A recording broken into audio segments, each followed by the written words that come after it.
señor Fernando Tuesta con su conferencia Perú entre la polarización y la inestabilidad. El perfil de Fernando Tuesta es doctor en Ciencias Sociales de la Universidad Mayor de San Marcos, magíster y licenciado en Sociología en la Pontificia Universidad Católica del Perú. Realizó estudios de doctorado en Ciencia Política en la Universidad de Heidelberg en Alemania. Es profesor principal de Ciencia Política de la Pontificia Universidad Católica del Perú.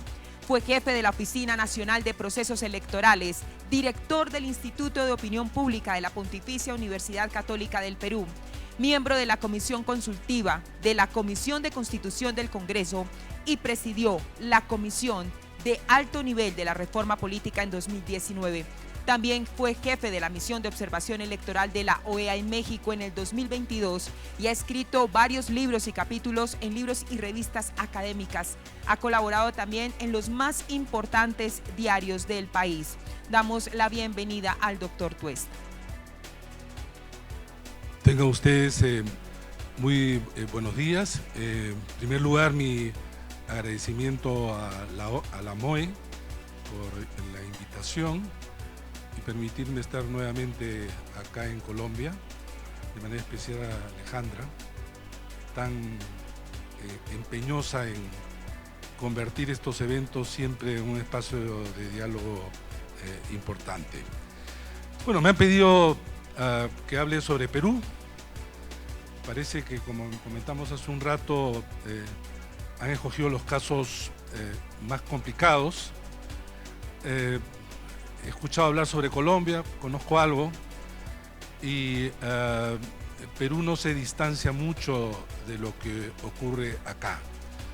Hay aspectos de la vida política peruana que se comparte en América Latina, pero de la misma manera hay algunas particularidades que quizá puedan permitir entender lo que sucede en mi país que por lo demás nunca ha sido un país de grandes partidos, nunca ha sido un país de grandes liderazgos. Perú, solo para que tengan idea, en un siglo, en el siglo de nuestra independencia, que se celebra los 28 de julio, fue en 1821, solo un partido hace un siglo logró colocar dos presidentes del mismo partido. Eso para que tengan idea de lo que estamos más o menos hablando.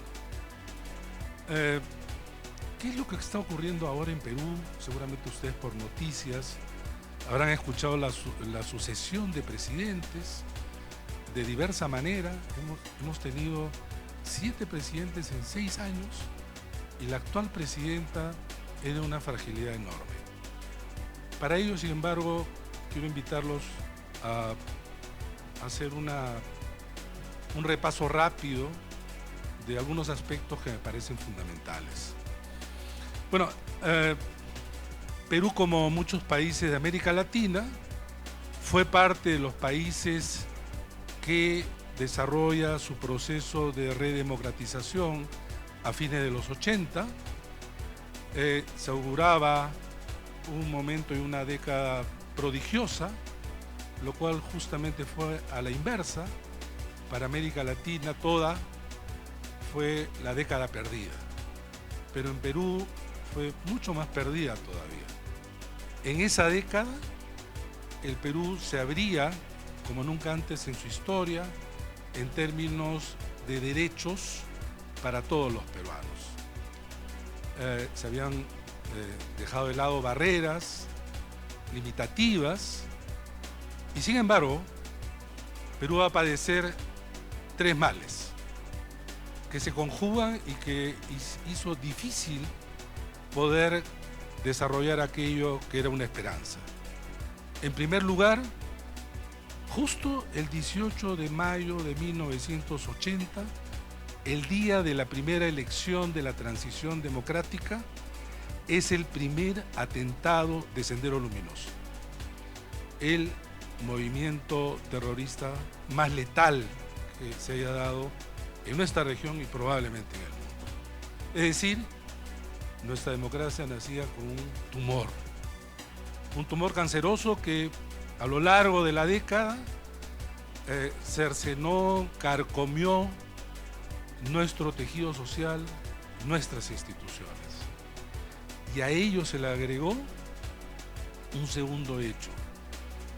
La economía llegó a niveles tales de crisis que hacia 1990 nosotros teníamos una hiperinflación de 9.000%, de las más altas, no solo de América Latina, sino de la historia de la humanidad.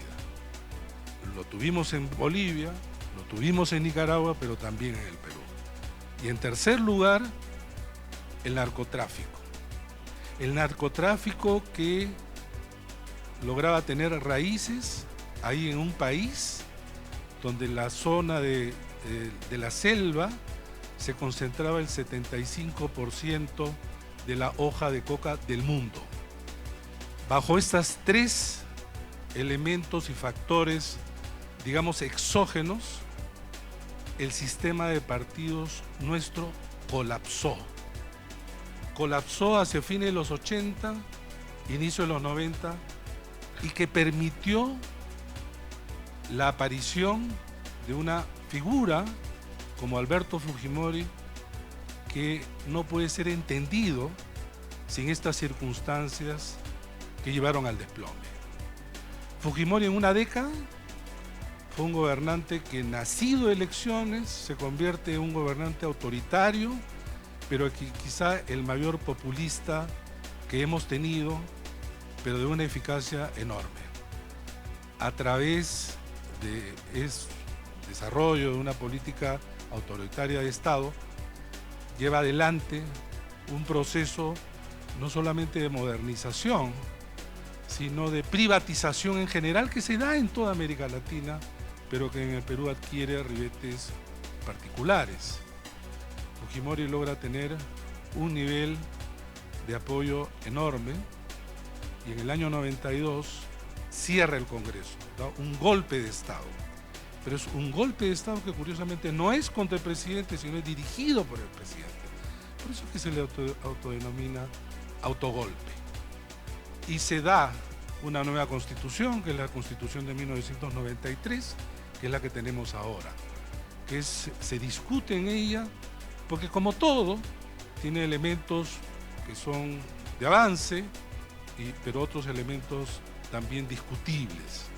En todo caso, la década de Fujimori, como todos los autoritarismos, se va a plagar de corrupción. La concentración del poder, de la manera como se hace, siempre va a llegar a corrupción, y el gobierno de Fujimori es uno de los más corruptos de la historia. El gobierno de Fujimori va a caer de la manera más humillante para cualquier presidente, porque fuga del país. Fuga del país Fujimori y se derrumba todo el armazón corrupto en todos los niveles que se había desarrollado en nuestro país. En ese momento, sin embargo, se abren vientos esperanzadores en el Perú. Hay un presidente de transición, los organismos que estaban copados de manera corrupta, intervencionista, se liberan, incluidos los organismos electorales, del cual tuve la fortuna de poder dirigir las transiciones, las elecciones de la transición democrática del año 2001, de los organismos electorales, porque en el Perú hay 3 organismos electorales, adquieren y van a adquirir en adelante un nivel de confianza como no había tenido nunca. Y entonces el siglo aparecía como para el Perú promisorio nuevamente, porque teníamos estos vientos democratizadores, la lucha contra la corrupción se desarrollaba bien, pero además el crecimiento económico realmente llevó a Perú a ser uno de los países de los mayores índices en América Latina, con más de una década, que no lo habíamos tenido en toda la historia. Muchos sectores del país abandonaron la extrema pobreza y la pobreza. El país crecía, los gobiernos se sucedían por elecciones, las instituciones mal que bien funcionaban, y sin embargo, todo esto que parecía tan bien arrastraba algunos elementos que no se resolvían. En el año 2016 se inicia un ciclo de inestabilidad en el país que va a mostrar una serie de carencias, deficiencias y problemas. ¿Y por qué ese ciclo? Nuestro periodo de gobierno son de 5 años, y en el año 2016, Pedro Pablo Kuczynski, un hombre de derecha que había ingresado tarde a la política, logra vencer a Keiko Fujimori, la hija de Alberto Fujimori, que tentaba por segunda vez la elección y sin embargo pierde la elección en la segunda vuelta por una diferencia muy pequeña, muy pequeña. Sin embargo, esta diferencia, que no hubo discusión, aun cuando desde el fujimorismo esto no los encontró bien, era una frustración, una segunda frustración. Pero lo que colocó es un hecho inédito en la historia peruana, y no sé si es en América Latina, que es el Parlamento se había constituido con una mayoría de un solo partido, Fuerza Popular, con una mayoría absoluta aplastante. Absoluta aplastante. Pero claro, uno podría decir, si uno pone un continuo de izquierda a derecha del 1 al 10, de todos los candidatos, los más cercanos eran ellos. Y uno podría decir, bueno, está bien, ahí hay una mayoría, y sin embargo se puede llegar a acuerdos. No se llegó a acuerdos. No se llegó a acuerdos, no solamente eso, sino el nivel de oposición al gobierno de Pedro Pablo Kuczynski fue enormemente nocivo, a lo que se le agrega la incapacidad del mismo presidente por lograr, con el poder que ostenta todo presidente, poder enfrentar esta situación adversa. Y entonces uno dice, ¿cómo es posible que un presidente pueda no solamente tener una mayoría al frente, sino que su partido, Peruanos por el Cambio, tenía tan solo 18 congresistas de 130? 18 congresistas. O sea, incapaz de poder articular un apoyo del Congreso y con otras bancadas. Y ahí deviene, simplemente lo voy a listar, cómo este hecho va a sobrevenir otros y que van a poner en evidencia un diseño institucional con elementos nocivos de los cuales se había dado cuenta antes, pero que en la actualidad aparecen realmente perversos. Pero Pablo Kuczynski a los 2 años tiene que renunciar porque iba a ser vacado. Un mecanismo altamente discutible, porque la vacancia en el Perú es una figura de una constitución de 1839 que tenía como propósito efectivamente declarar la vacancia del presidente de la República por incapacidad física y decía en aquel entonces moral, pero no en términos éticos, sino en 1839 con la idea de incapacidad psíquica. Y sin embargo, eso se utiliza para vacar a Pedro Pablo Kuczynski, colocando argumentos que siempre va a haber para criticar a cualquier gobierno. El hecho es que lo vaca. Martín Vizcarra asume por sucesión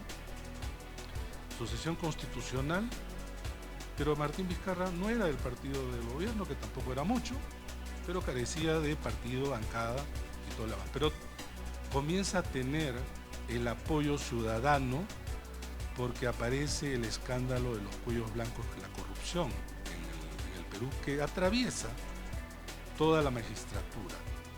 Y él propone una reforma a nivel de la justicia. Y se distancia de los que en ese momento en la oposición lo estaban apoyando. y empieza nuevamente una tensión ejecutivo-legislativo que termina por la disolución del Congreso, un mecanismo también que luego lo vamos a ver, especial y que casi no hay en América Latina, con el aplauso ciudadano. Pero al poco tiempo, ese nuevo Congreso elegido para completar el periodo va a vacar a Vizcarra. Va a vacar a Vizcarra y por sucesión presidencial, ya que no había presidente ni vicepresidente, va a asumir el presidente del Congreso. Congreso altamente rechazado y cuyo presidente asume el gobierno y desata las protestas ciudadanas y no puede asumir sino 5 días. Manuel Merino es un presidente que le dicen Merino el Breve, 5 días. Y breve lo fue no solamente por los días, sino la brevedad de su capacidad para poder articular nada. Y asume también el siguiente elegido presidente del Congreso, no los quiero confundir, pero más o menos para que se entienda esta seguidilla, el presidente Sagasti, que va a ser presidente de la transición para convocar elecciones como correspondía el año pasado. ¿En medio de qué? En medio de la pandemia. En medio de la pandemia. Vizcarra había convocado, sin embargo, otra comisión para que pudiera presentar un informe para una reforma política necesaria, reforma política que pasó a ser en el Perú un tema de agenda pública insistente como nunca antes en el país. Tuve yo también el privilegio de encabezar esa comisión, cual entregamos una propuesta en el año 2019 que debía aplicarse de cara al 2021, el año del bicentenario de nuestra independencia.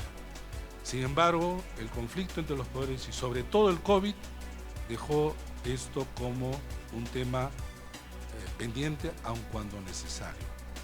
El 2021, en las elecciones de 2021, con un país que había sido tremendamente castigado por el COVID, con un fraccionamiento enorme y un proceso de polarización también de la misma naturaleza, enfrentamos una elección a todas luces, no digamos particular, sino con elementos que daban cuenta de que las cosas estaban yendo cada vez peor. El señor Pedro Castillo, que quizá ustedes han escuchado, era un profesor de una escuela rural, sindicalista, no tenía formación política, ni siquiera una formación en términos de dirigente sindical, prominente, ¿no? Liderazgo, pero que se había inscrito un partido de izquierda, Perú Libre, que era un partido de izquierda que antes había sido un movimiento regional, que no tenía nada, pero que además tenía una doctrina de una izquierda tradicional e incluso conservadora. Pero lo toman a él porque no tenían candidato. Y este señor, que en enero y en febrero ni aparecía en las encuestas, logra pasar en primer lugar en la primera vuelta, pero con tan solo 19% de los votos. Y Keiko Fujimori, por tercera oportunidad, aparece también con el 13%, los más bajos en la historia. Es decir, la suma de ellos daba como consecuencia que la gran mayoría de los peruanos, más o menos 2/3 partes, no habían votado por ellos en primera vuelta. Y había que hacer la disputa entonces en una segunda vuelta, que fue una de las más enconadas y de las más lamentables. Y digo esto porque en el Perú se develó algo que estaba quizá probablemente dormido, y que fue que esta elección no solo aparecía como una suerte de quienes querían colocar la división entre democracia y comunismo, porque señalaban pues que Castillo nos iba a llevar, ¿no?, a Cuba, Nicaragua, Venezuela, sino también abrió el cauce de las profundas diferencias que hay en el Perú. Lima y el resto. Lima y el resto. Las élites y el conjunto, o en todo caso, una mayoría importante. Los grupos de poder y el resto. Pero también las diferencias lamentables, discriminatorias, racistas, lamentables, que suponíamos, asumíamos que se iban superando, pero no fue así. Castillo, como ustedes saben, gana por una diferencia mínima, gana por una diferencia de menos de 40.000 votos, pero gana. Sin embargo, en el proceso de polarización que vemos en toda América Latina, hay un mecanismo que utilizan desde Donald Trump, pasando por Bolsonaro y también en Perú. Si no gano, es por fraude. Y si gano, a pesar del fraude. No hay pierde. Y entonces, apenas ganó Castillo, vino una campaña enormemente perjudicial y dañina para empezar contra los organismos electorales, que en el Perú, dentro del ranking de las instituciones, junto a la Defensoría del Pueblo, aparecían con los de mayores legitimidad y confianza. Sin embargo, la campaña no solamente fue de los partidos, en este caso de extrema derecha, sino que también comprometió, y este es algo que no es nuevo, pero aparece con mayor peligrosidad, también los grandes medios de comunicación. Y hay algunos que se dedicaron de manera, incluso ahora, a hacer campaña sistemática, son los Fox News de Perú. Son los Fox News de Perú. Y entonces, desde el 28 de julio del 21 hasta el 7 de diciembre, la campaña contra Castillo era la idea de nos lleva a Nicaragua, Venezuela, Cuba, un enorme desconocimiento de las diferencias que hay en estos países, y además cómo llegaron. Para empezar, Castillo no era un gran líder, un líder carismático, era un líder que durante 5 meses no compareció ante la prensa, 5 meses no apareció. Y cuando lo hizo ante CNN fue un desastre, El gobierno de Castillo nos podía llevar, no nos iba a llevar a esos países, nos iba a llevar a un desastre, como que nos llevó. Y el desastre radicaba en que en realidad él no solamente se apoyaba en un partido conservador de izquierda, un partido que no tenía gran formación, sino que él comienza a desarrollar alrededor del gobierno, que probablemente en Chota, que es donde él proviene, el departamento región norte de Cajamarca, estas relaciones de parentescos sociales, etcétera, que no es otra cosa que llevar al poder redes de corrupción, incapacidad para gobernar. Nunca hubo un presidente tan incapaz, ya no digo de formación, sino porque uno puede tener, y de hecho muchos políticos pueden reconocer sus limitaciones, pero por lo menos tienen el criterio de poder designar a gente que pueda articular en sus diferentes sectores políticas que puedan corresponder. Nada. Fue el gobierno en donde hubo más ministros que en cualquier gobierno completo de 5 años. Fue un gobierno que no hizo ninguna política pública y que ya no solamente por la oposición del Congreso, sino por aspectos derivados de su ineficacia. Bueno, Pedro Castillo, además se le inicia procesos en donde el Ministerio Público, por primera vez en la historia, va a investigar a un presidente de la República. Y ya cada vez más la justicia lo iba acercando. Y Pedro Castillo, el 7 de diciembre, se iba a dirigir al Congreso de la República para comparecer a un intento de vacancia. Y él lo que hizo en la mañana fue lo que probablemente algunos de ustedes habrán visto, dar un discurso a la nación que era un golpe de Estado, en cualquier parte. Él dice, por ejemplo, cerrar el Congreso. No se puede. Se puede disolver el Congreso bajo algunas condiciones que la Constitución señala y que no se encontraban ahí. pero además intervenir otras instituciones. Un golpe de Estado puro, que en cualquier país, que cualquier presidente lo diga, es un golpe de Estado.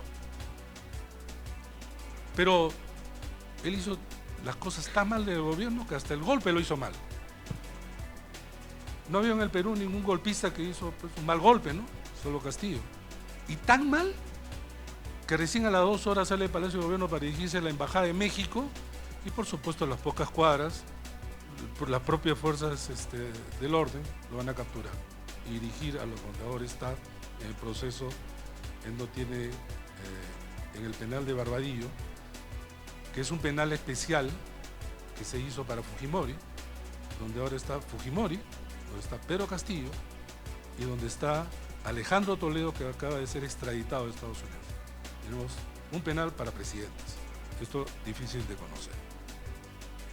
Pero resulta que, sin embargo, el 7 de diciembre no es solamente una parodia de golpe, sino que asume Dina Boluarte, que era la vicepresidenta del gobierno de Castillo, pero que en ese momento eran justo días previos a feriados, eran 4 días, y en vez de asumirse como una presidenta de transición, encabezando un gobierno de estas características, proponiendo reformas para ir a elecciones adelantadas, no porque las elecciones vayan a resolver los problemas del país, como muchos, entre los que me encuentro, manifestábamos, sino porque siempre las elecciones van a canalizar el conflicto.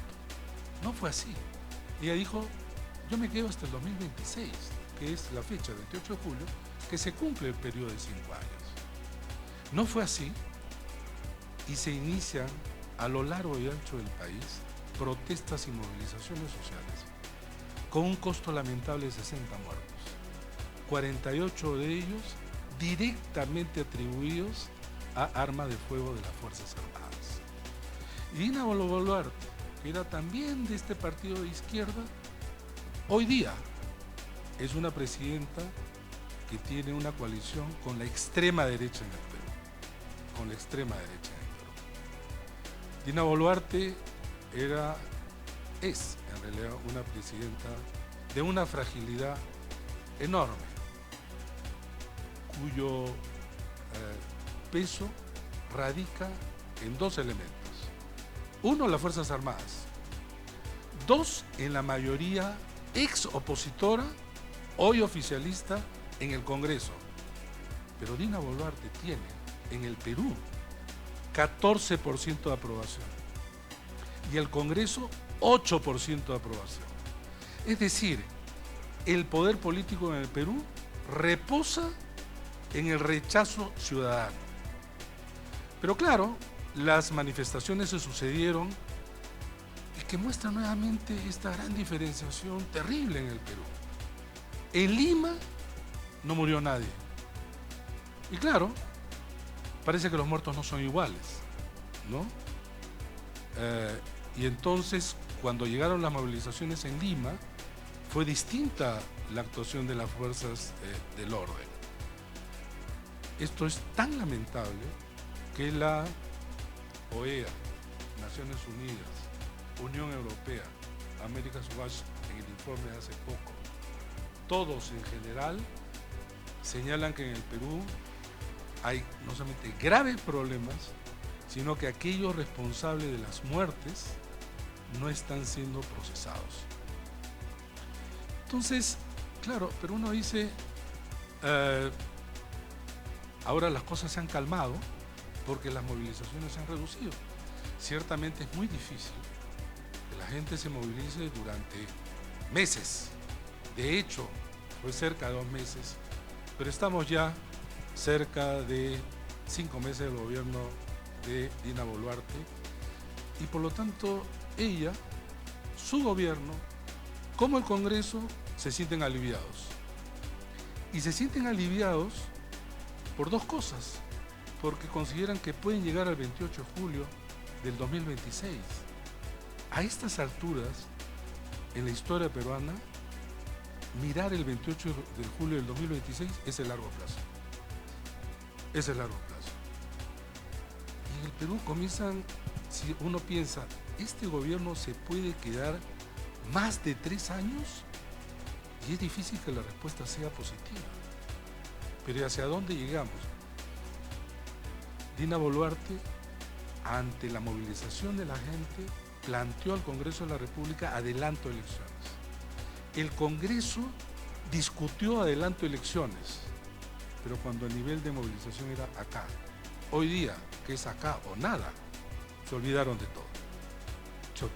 Se olvidaron de todo y por lo tanto, en realidad estamos en un momento en donde los escenarios no son claros, la creo aparente tranquilidad es la que en este momento se vive, pero acá hay un tema que corroe tanto al gobierno como al Congreso. En primer lugar, porque Dina Boluarte, más allá de lo que ella quiere, no puede salir del poder. ¿Y saben por qué?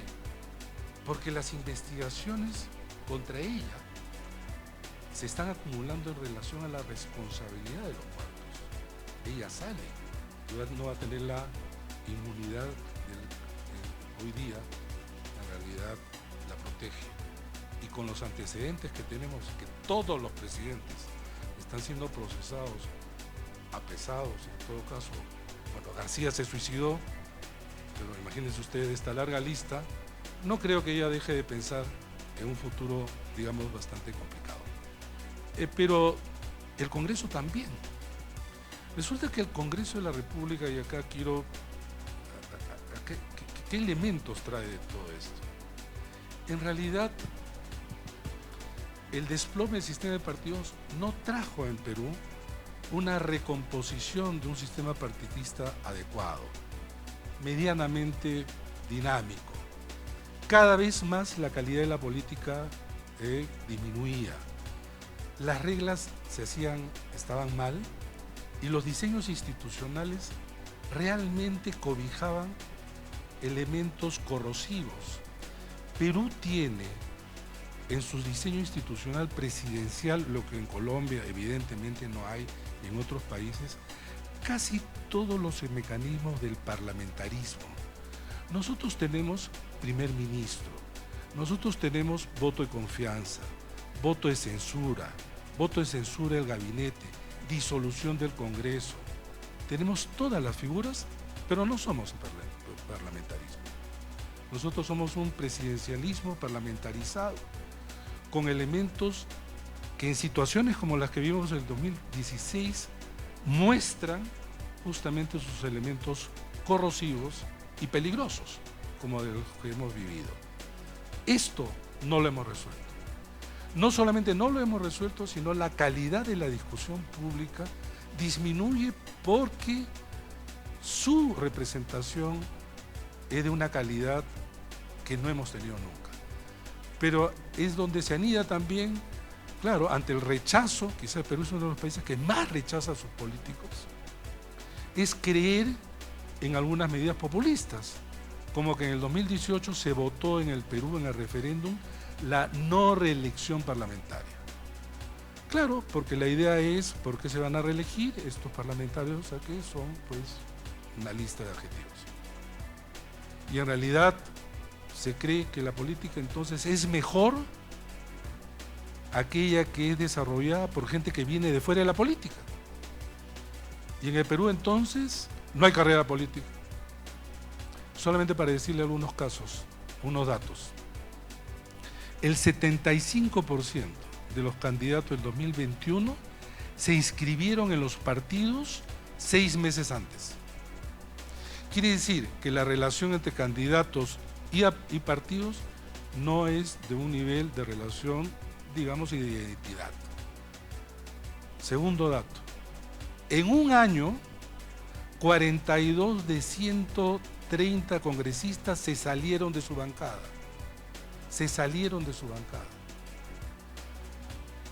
El 28 de julio se conformaron 9 grupos parlamentarios de inicio. Hoy día hay 13. hoy día hay 13. El fraccionamiento entonces es enorme. Para poder ponernos de acuerdo, ponerse de acuerdo, entonces la posibilidad pues es baja. Los grupos parlamentarios son en número pequeño, el mayor tiene 23 de 130 y por lo tanto todos los grupos parlamentarios tienen lo que diría pues Sartori, ¿no? Capacidad de coalición o capacidad de chantaje. Entonces, para sacar un acuerdo se requieren muchos votos. Para cambiar la Constitución se requiere 87 votos de 130. Necesita sumar como 7 grupos parlamentarios. 7 grupos parlamentarios. Pero no es ese solo el problema, sino que al interior de los grupos parlamentarios hay diferencias. Hay diferencias. Entonces, el adelanto de elecciones tenía que pasar por un cambio en la Constitución. 2 veces votar 87 votos en 2 legislaturas. No se llegaba. No se llegaba. Muchos de los parlamentarios en el Perú no solamente son amateurs, sino aventureros.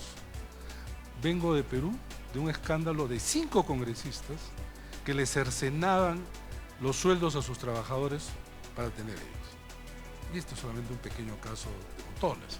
No digo que el Perú es el único sitio donde hay corrupción de los políticos, pero en este caso, en Perú, existen más incentivos, mucho más incentivos, para el ingreso a la política de aventureros.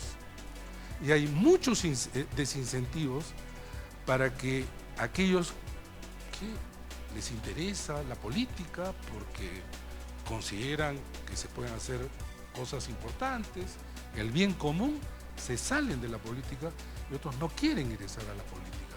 Con lo que la política se convierte efectivamente en esto que lo que la gente siente. Lo que la gente siente es el rechazo absoluto de la política. Y ese rechazo absoluto de la política es tremendamente peligroso para la democracia. Y lo es porque allí donde la ciudadanía se distancia de la política y no quiere saber nada de ella, los políticos adquieren una autonomía mayor. Adquieren una autonomía mayor. Y eso es lo que sucede en el país. De la mitad que no quiere saber nada de la política, la otra mitad detesta a los políticos. Solo para que tengan una idea, en las elecciones internas de los partidos, para las elecciones de 2021, solo participaron los miembros sumados de los partidos 8%. 8%. Para elegir a sus candidatos. Entonces, tenemos un país, lamentablemente, que ha recorrido todo este camino sinuoso, ¿no?, de presidentes sucesivos, con serios problemas y algunos por malas reglas, pero en cualquiera de los casos, la sensación en el Perú hoy día es que los políticos no solo no representan, sino son políticos de corto alcance y de corto tiempo. Esto es un poco lo que sucede a lo que se le agrega este proceso de polarización tan fuerte. La extrema derecha en el Perú ha crecido y donde antes si se creía que Keiko Fujimori era derecha, pues hacia su derecha se han levantado todavía no solamente candidatos, sino grupos de presión violentos, articulan medios de comunicación, han desatado una campaña contra los organismos electorales realmente penosos. Conozco personalmente a quien es el presidente del Jurado Nacional de Elecciones, una persona proba, y al jefe de la OMPE, a quien conozco de manera muy cercana. Ellos han sido atacados incluso en sus domicilios por estas hordas, pero son hordas realmente, acusándolos eso, de comunistas, y que han provocado el fraude. Entonces la palabra fraude aparece instalada en un sector de la ciudadanía que le hace mucho daño, porque si algo funcionaba en el Perú, eran desde el 2001 elecciones limpias y transparentes. Si algo funcionaba en el Perú, eran los organismos electorales, que tenían credibilidad y se recaía sobre ellos una enorme confianza.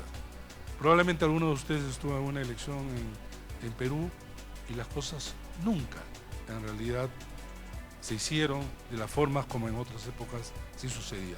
Pero no solamente eso, sino que todas las misiones de observación, OEA, Unión Europea, en fin, todas, en todos los informes se señaló que las elecciones fueron limpias y transparentes. Sin embargo, en el Perú ustedes hacen una encuesta y hay un sector de la ciudadanía que ha consumido esta narrativa realmente muy peligrosa. Lo curioso de ello es que el actual alcalde de Lima, que hizo campaña en ese sentido, ganó las elecciones en Lima por una diferencia también pequeña con estos mismos organismos electorales, pero por supuesto él no dijo nada. Los mismos organismos electorales, las mismas reglas, pero se ha instalado. No importa ahora las evidencias de que no hubo fraude son enormes. Cada uno de los aspectos que hicieron formar parte de esta campaña de desprestigio por las elecciones se fueron cayendo, una a una. Pero hay gente que aún ahora cree que hubo fraude. Sigue creyendo. Esto no es nuevo en Perú, por cierto. Pero el que no es nuevo en Perú y que lo tiene América Latina, nos hace ver un tema sumamente peligroso. Porque las elecciones finalmente son el único mecanismo en democracia para acceder al poder. Si eso no se cuida, y aquellos quienes son los portadores, organizadores de esto, las democracias se debilitan. El Perú hoy día, en algunas mediciones, ya no aparece como una democracia plena, sino algunos dicen híbrida y otros incluso menos.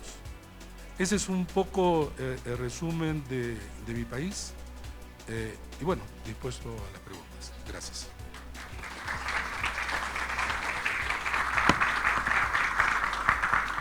El panorama para lo que se nos viene aquí en Colombia, y la pregunta es, todo ese ambiente que a través de los medios lo observamos desde Lima, y algunas repercusiones obviamente de la parte violenta en los sectores diferentes a la capital, ¿cómo se piensa vivir la democracia local de las ciudades, de las provincias frente a todo este problema? Porque diría uno, Lima va por un lado y la provincia va por el otro, teniendo en cuenta las perspectivas que nosotros tenemos de elecciones regionales para este año. Muchas gracias. Sí, gracias. Doctor, sí. Vamos a recoger 3 preguntas. ¿Cómo no? Claro. Muchas gracias por la presentación. Mi nombre es Nicolás Hernández, trabajo en Open Society en la oficina de Bogotá. Quisiera de pronto preguntar sobre esa generación que salió a las calles, la generación del Bicentenario en su momento y después quienes se han movilizado. ¿Dónde está esa movilización social y cómo, ha jugado un papel en los diferentes ciclos que nos has descrito recientes? ¿Qué se puede esperar de ella hacia adelante? ¿Y qué tipo de liderazgo emergente se está viendo en el Perú que complemente lo que se está viendo con el liderazgo más tradicional? Gracias.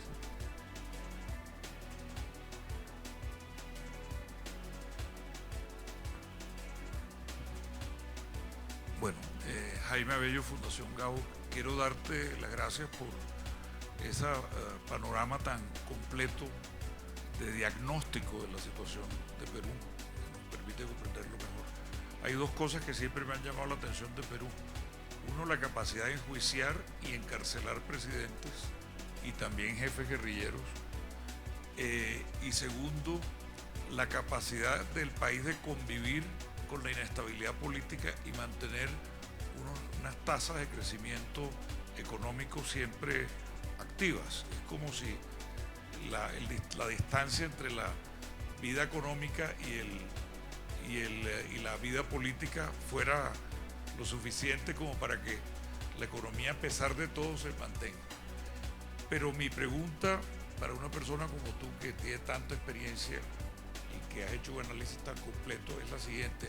Nos has presentado un panorama desesperanzador y desesperanzado. yo quiero preguntarte, ¿dónde ves tú caminos de salida? Está clarísimo, hay una fragmentación del poder en Perú, hay un mal diseño institucional, ha habido mala calidad de la gobernanza, el sistema electoral está empezando a ser perforado, el desempeño de los medios, hay de todo, hay cosas buenas, pero también hay mucha basura, ya se inventó la prensa chicha en la época de Fujimori. Entonces, pero los jóvenes están, la pregunta que hacía Nicolás, la pregunta es ¿por dónde ves tú luces? Por favor, necesitamos también un poquito de esa señal. Gracias. Bueno, nosotros tuvimos elecciones regionales y municipales el año pasado. En realidad, el 2021 las generales y el año pasado las regionales y municipales. Hay un serio problema que, claro, no es nuevo, pero siempre es necesario recordar. La estructura partidaria en el Perú es baja como, por no decir nula. ¿Qué quiero decir con esto? Si ya hay problemas en términos de estructura, liderazgo, llegada, representación a nivel nacional, a nivel subnacional, esto es aún mayor por un elemento que creo hay que tomar en cuenta. Un partido requiere, para cumplir una función de intermediación, de justamente alcanzar de lo nacional hasta lo subnacional para integrar. Bueno, en Perú, 1 de cada 5 autoridades no pertenecían a un partido político nacional, sino a los llamados movimientos regionales, que eran un conjunto de organizaciones que solamente existían en cada región y menos. Lo peor de todo es que allí se reproducía a nivel pequeño los males del nacional. Entonces lo que tú tienes es un archipiélago de representación. Y cuando eso ocurre, hay una seria dificultad, no solamente para representar, sino incluso para gobernar, porque no solamente se gobierna pues desde el ámbito nacional, sino en el ámbito subnacional. Y allí donde no hay controles, pues las puertas se abren también para la corrupción. El 90% de las autoridades subnacionales están comprometidas con actos de corrupción en Perú. ¿Cómo se ha vivido esto? Lo de las manifestaciones. Claro, de manera diferenciada. Cuando cayó Merino en estos 5 días de manifestaciones, se centró en Lima, también fue a nivel nacional, pero lo fuerte fue en Lima. Efectivamente, los jóvenes fueron la fuerza principal, pero hubo represión y murieron 2 chicos, 2 estudiantes. Fue un golpe enorme. En esta oportunidad ha sido al revés. Las manifestaciones mayores fueron en el resto del país, también en Lima, pero no con la fuerza de aquellas. Pero lo peor de todo, y ahí viene el ámbito local, es que las muertes las hubo en número en aquellos lugares en donde la violencia política de la década del 80, entre Sendero Luminoso y las fuerzas del orden, fuerzas armadas, llevaron a lacerar y tremendas heridas que creo ahora se han reabierto, porque en Ayacucho murieron muchos por estas protestas. En Apurímac, estamos hablando del sur andino del Perú, en Cusco sobre todo, y en Puno, toda esa parte del sur, están la mayoría de los muertos. Eso conecta a la gente con lo que se ha vivido.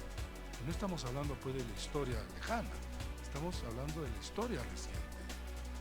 Eso está por verse. De hecho, hay manifestaciones de todo tipo, pero que estas han descendido. Porque también al inicio el gobierno y la prensa señalaban que estas manifestaciones eran terroristas, que eran en realidad articuladas por grupos criminales que eran subvencionadas, en fin, por esta serie de grupos. Es probable que en algunos casos estuvieron presentes, pero en el Perú no existe la capacidad que puedan tener un partido, un grupo de partidos de articular manifestaciones de esa naturaleza. Eso se está viviendo de manera, repito, quizá todavía no manifiesta, pero ahí hay un dolor que está instalado. Es probable que si es que hay algo que desate de nuevo las manifestaciones, en esos mismos lugares van a haber. Y eso sí es lamentable. La generación se hizo llamar la generación del Bicentenario, porque fueron manifestaciones intensas que hicieron caer al gobierno de Merino, pero a diferencia de otros países, en Chile, en España cuando las hubo, acá en Colombia, en fin, aparecen líderes, ¿no? Cabezas visibles, voceros, se construyen algún tipo de organización. En Perú no. En Perú no ha habido eso. No ha habido eso. Y entonces eso ha, creo, limitado, impedido que esto adquiriera un cierto nivel de canalización política e incluso institucional, con mayor fuerza. No hay. Cuando dicen, por ejemplo, bueno, Dina Boluarte tiene que conversar, tiene que negociar con aquellos de las manifestaciones. ¿Cuáles? Si para empezar eran dispersas, si no aparecían, no aparecían. Entonces este es un problema. Claro, entonces esta generación que se llama el Bicentenario es una generación, en todo caso, de un solo acto. No ha habido, repito, líderes políticos jóvenes que han salido a luz.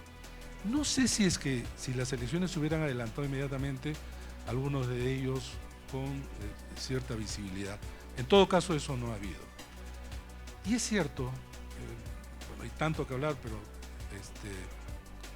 el tema de la justicia. Es curioso, ¿no? Porque uno dice, escucha Perú y dice, bueno, todo es un desastre, ¿no? Pero resulta que, sí pues, pero mal que bien algunas instituciones funcionan. Y en el Perú, que hemos tenido a presidentes, y estamos hablando de presidentes de hace 3 décadas hasta Castillo, investigados, procesados, presos y suicidados. No hay país, no sé si en el mundo creo, pero por lo menos en la región, que haya podido sentar en el banquillo de los acusados a sus presidentes. Costa Rica, pero digamos, no hay un número tan alto, me refiero, ¿no? Y está bien, bueno, pero quizás la diferencia, el elemento que ayuda a Costa Rica, que Costa Rica con Uruguay han sido en América Latina los países institucionalizados, que han tenido pues una historia, ¿no? Una historia. Perú no. Y entonces, claro, hay de cal y de arena, porque efectivamente tenemos allí un ministerio público que ha funcionado, un poder judicial con también sus bemoles, pero que de alguna manera ha funcionado. Pero creo que lo más importante, ¿saben qué? Es el mensaje. Yo no sé si hubiera ocurrido acá en Colombia, si es que, no sé, pues, 3 décadas todos los presidentes presos o perseguidos, procesados, etcétera, ¿qué hubiera ocurrido en la opinión pública? De todas maneras es un elemento esperanzador.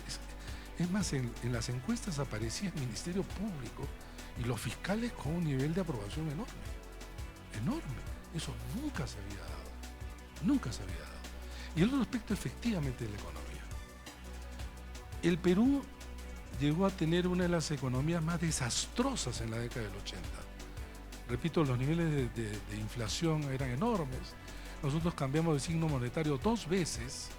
El primer gobierno de García terminó como el peor gobierno de la historia, con terrorismo y con narcotráfico. En el Perú, ¿sabes lo que se discutía? Si éramos un país viable. Si éramos un país viable. Y la gente también migraba. Venezuela también migraba. Y claro, se estabiliza el país con un gobierno autoritario, pero se estabiliza la economía, la moneda se hace fuerte La relación, imagínense ustedes, en el año 93, un dólar costaba en Perú 3.5. ¿Saben cuánto cuesta hoy día un dólar?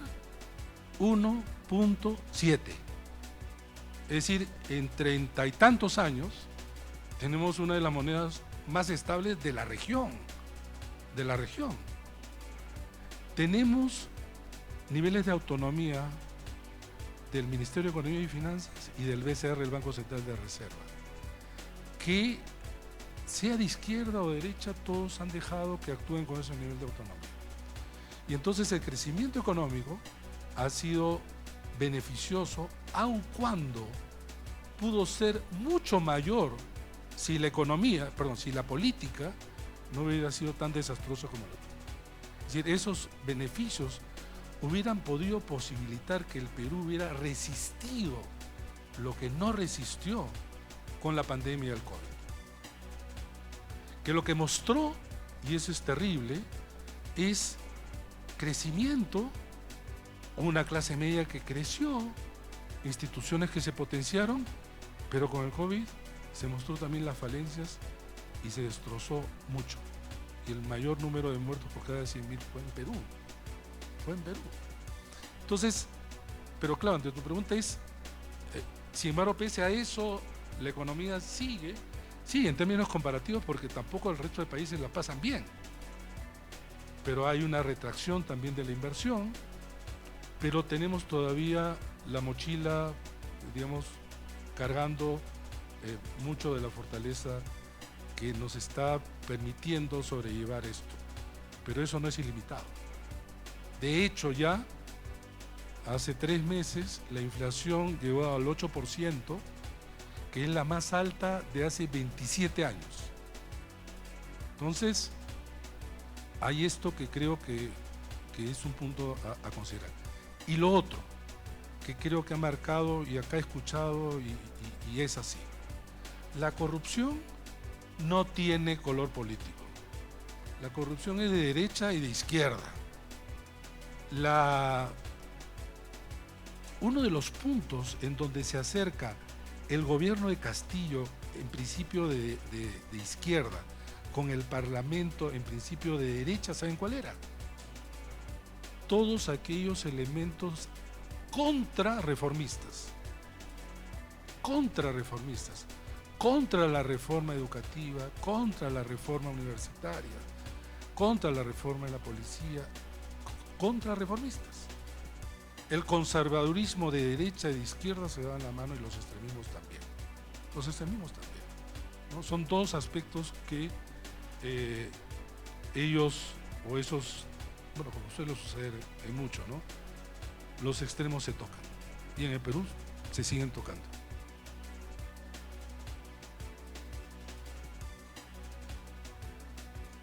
Un momento, voy a recoger las últimas 3, que perfecto están acá. Y cerramos las intervenciones, y recuerden que en la tarde podemos seguir con el doctor Atuesta, que también va a estar participando en una de las mesas. Sí, gracias. Mi nombre es Alejandro. Yo estoy muy interesado en las organizaciones ahí donde son más precarias. En ese caso, digamos, viendo actuar a la bancada de Fuerza Popular en esta coyuntura que les cayó del cielo quizás, digamos, la pregunta es, ¿cuáles son, si existen, si usted las ve, fuentes de cohesión en el actuar, digamos, de ese grupo de 24 congresistas de Fuerza Popular, y ese aparente liderazgo de Keiko que no parece tener competidor allí? Entonces, si hay algunas fuentes de cohesión que sean relevantes. Jennifer Cira además escribía sobre APRA, sobre cómo APRA sobrevivía desde lo local cuando parecía haber desaparecido y volvía a aparecer 20 años después o 30 años después. Asociaba eso a la mística, obviamente, de la riquísima historia de APRA y a sus capacidades organizacionales. ¿Qué hay de APRA? De APRA en el nivel local, ¿dónde está? ¿Sigue allí? Gracias.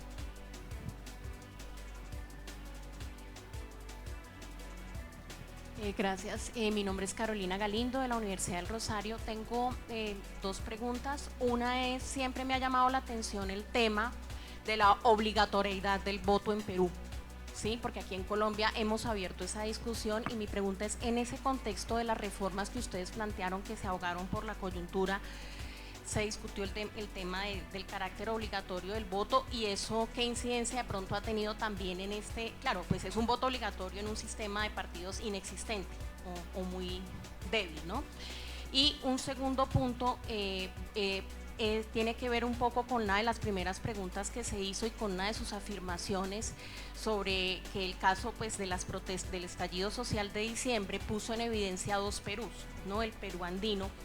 Pues finalmente también el tema de Castillo se reduce a que Castillo puede ser corrupto, pero es uno de los nuestros, según, ¿no? Entonces creo que pronto podríamos hacer una reflexión mucho más profunda sobre ese Perú andino que ha estado presente, ausente en la escena política. Creo que eso ha sido una política muy limeña, muy desde la costa, que ha excluido desde la propia transición democrática a estas regiones.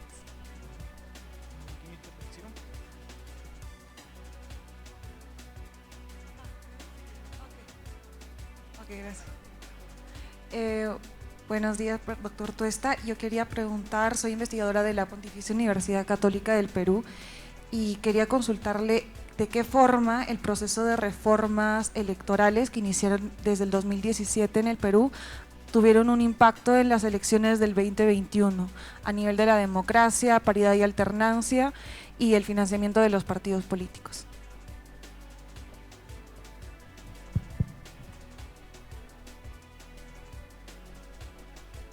Pero lo que pasa es que también tenemos que darle el espacio al doctor Núñez, pero recordemos que en la tarde vamos a seguir con la conversación con el doctor Tuesta, que yo sé que es muy muy importante y que nos apasiona demasiado. A ver, el fujimorismo se constituye en Fuerza Popular como su partido. Alberto Fujimori no formó un partido. Formó movimientos como para que candidate él, nada más.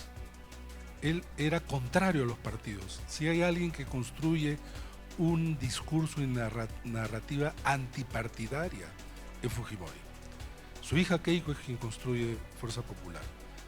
Pero Keiko Fujimori es parte de una dinastía política.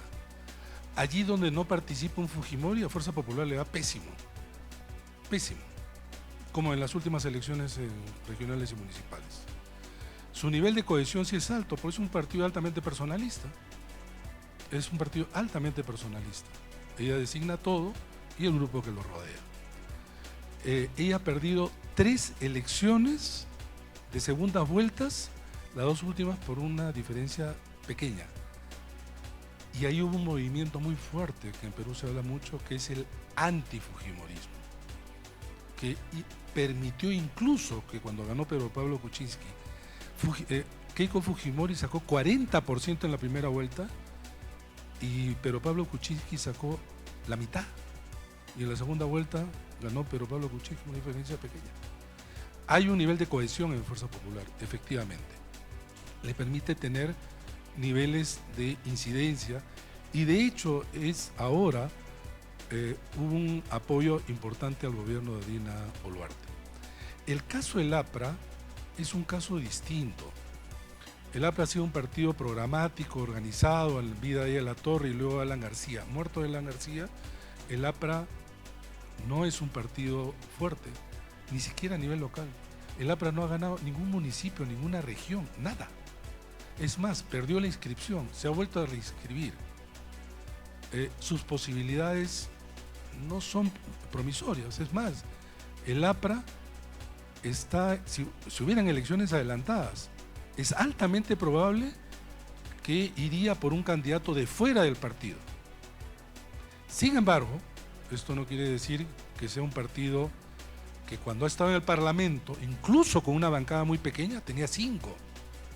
Tenían un nivel de incidencia alto, por su tradición, formación y todo, ¿no? Pero el APRA no es el APRA histórico de lo que probablemente se haya escuchado. Es muchísimo menos ahora, no tiene nivel de importancia. En el tema de la reforma, en Perú no se discute el voto obligatorio. El Perú tiene voto obligatorio históricamente, como Colombia, el voto voluntario histórico. Acá eventualmente hay proyectos de ley para discutir el tema del voto facultativo, voto voluntario.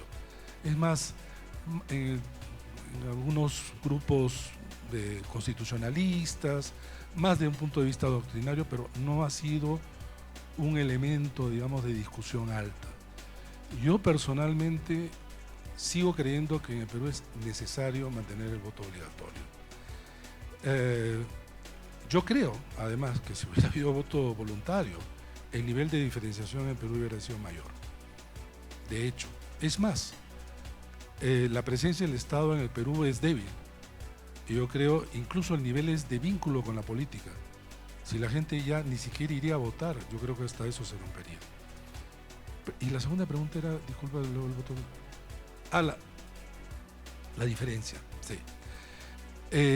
Efectivamente, el voto por Pedro Castillo no fue programático, fue identitario. Fue identitario. Es el candidato que en otras oportunidades algunos también lo decían, pero ahora de manera más clara, ¿no? Un candidato como tú. Pero los sectores efectivamente más empobrecidos, etcétera. Es más, Castillo es el primer presidente, yo diría el único presidente, que no tenía vínculos de ningún tipo con ningún tipo de élite económica, política, cultural, social, etcétera. Pero Castillo era una persona totalmente alejada. Cuando se articulan los gabinetes que eran muy malos, sin embargo el argumento era, sí, porque ahora nosotros estamos empoderados. Pero eso era también, digamos, disfrazaba algunas otras cosas. Corrupción. Porque no es tan cierto que en el Perú estaba absolutamente obstruido que, digamos, gente que venía fuera de Lima no pudiera acceder a cargos o niveles. De hecho, la gran mayoría en realidad de las élites vienen de fuera de Lima. A diferencia de Colombia, es cierto que Lima tiene una mayor concentración en relación a su población, su nivel de concentración, bueno, de todo, ¿no? Empresa, academia, todo, ¿no? Cuando vienen las protestas, entonces, efectivamente, están sacando a uno que nosotros pusimos. Sin embargo, hoy, y yo diría a los pocos días, las protestas ya no eran queremos que Castillo regrese. No era, Castillo está olvidado. Era contra Dina Boluarte. Y porque ella había desatado la represión.